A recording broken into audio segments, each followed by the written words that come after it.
పుట్టిన వెంటనే తన తల్లిని తినే జీవి ఏదో తెలుసా? తేలు పుట్టిన వెంటనే తన తల్లిని తినడం ప్రారంభిస్తుంది.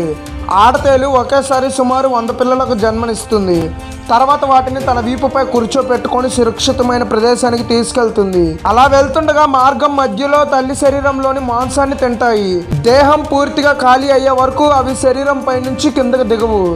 తల్లి తేలు శరీరం నుంచి కిందకు దిగాకే ఆ పిల్లలు స్వతంత్రంగా జీవించడం ప్రారంభిస్తాయి.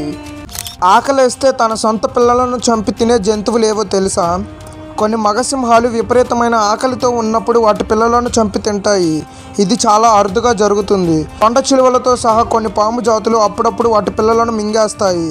అలాగే మగ హిప్పోలు, ఆడపీతలు, చిట్టెలుకలు, సాలెపురుగు, ఆడ ఆక్టోబస్లు వాటి సొంత పిల్లలను తినేస్తాయి.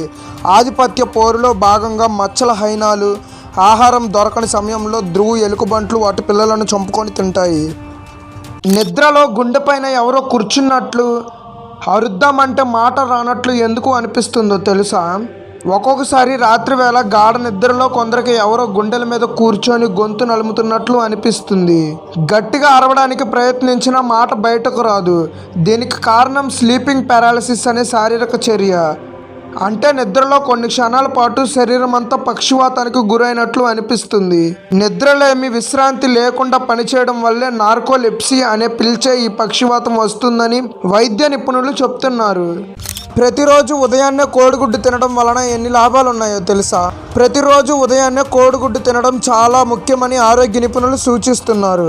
వారి ప్రకారం గుడ్డులో అధిక నాణ్యత గల ప్రోటీన్ పుష్కలంగా ఉంటుంది. ఇది కడుపు నిండిన భావనను కలిగిస్తుంది. దీనివల్ల అనవసరమైన ఆహారం తీసుకోవడం తగ్గుతుంది. అలాగే గుడ్డులో vitamin B12, vitamin D, vitamin A, vitamin Eతో సహా విటమిన్ B6 అనేక మినరల్స్ ఉంటాయి. కండరాల బలం, మెదడు పనితీరు, కంటి చూపు, కాలేయం ఆరోగ్యానికి గుడ్డు ఎంతో అవసరం. నాసాకు చెందిన క్యూరియాసిటీ మార్స్ రోవర్ అంగారక గ్రహం ఉపరితలంపై పొడవపు ముక్కలా కనిపించే ఒక రాయి చిత్రాన్ని షేర్ చేసింది.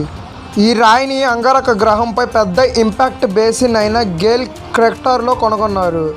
నాసా ప్రకారం ఇటీవల గుర్తించిన పగడం లాంటి రాయి 1 బిలియన్ ఏళ్ల పురాతనమైనదని నమ్ముతున్నారు.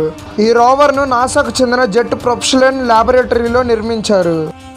అమెరికా అధ్యక్షుడు డొనాల్డ్ ట్రంప్ భారత దిగుమతులపై సుంకాలను 50%కు పెంచుతూ బుధవారం సంతకం చేశారు. ప్రస్తుతం ట్రంప్ ప్రభుత్వం విధించిన సుంకం రేటులలో ఇది అత్యధికం. బ్రెజిల్పై కూడా అమెరికా 50% సుంకాలను విధించింది. అలాగే సిరియాపై 41%, లావోస్, మయన్మార్పై 40%, స్విట్జర్లాండ్పై 39% సుంకాలను పెంచింది. తర్వాత స్థానంలో ఇరాక్ 35%, కెనడా 35%, సెర్బియా 35%లో ఉన్నాయి. ఉత్తరాఖండ్లో ఉత్తర కాశీలో గలధారలి గ్రామంలో మెరుపు వరదల బీభత్సం సృష్టించాయి. జలప్రవాహం దాటికి అనేక ఇళ్లు, హోటళ్లు, దుకాణాలు కొట్టకపోగా సుమారు 50 మంది గల్లంతైనట్లు పలు వార్తల కథనాలు తెలిపాయి. దీనికి సంబంధించిన వీడియో ఆన్లైన్లో కనిపించింది. క్లౌడ్ బస్ట్ కారణంగా ఈ వరదలు సంభవించాయి. SDRF రెస్క్యూ బృందాలు ఘటనా స్థలానికి చేరుకున్నాయి. NDRF బృందాలు కూడా బయలుదేరినట్లు సమాచారం. ఉత్తరాఖండ్లో వరదల తర్వాత 60 మందికి పైగా గల్లంతైనట్లు నివేదికలు తెలిపాయి. రాష్ట్రంలో రాత్రంతా సహాయక చర్యలు కొనసాగాయని కల్నల్ హర్షవర్ధన్ తెలిపారు. అదనపు ఆర్మీ బృందాలు, డ్రోన్లు, వైమానిక దళ హెలికాప్టర్లను మోహరించామని, పౌరులను భద్రత కోసం ఎత్తైన ప్రాంతాలకు తరలించామని ఆయన తెలిపారు. కాగా రాష్ట్రంలో కురుస్తున్న భారీ వర్షాలతో అనేక నదులు ప్రమాద స్థాయిని దాటి ప్రవహిస్తున్నాయని తెలిపారు.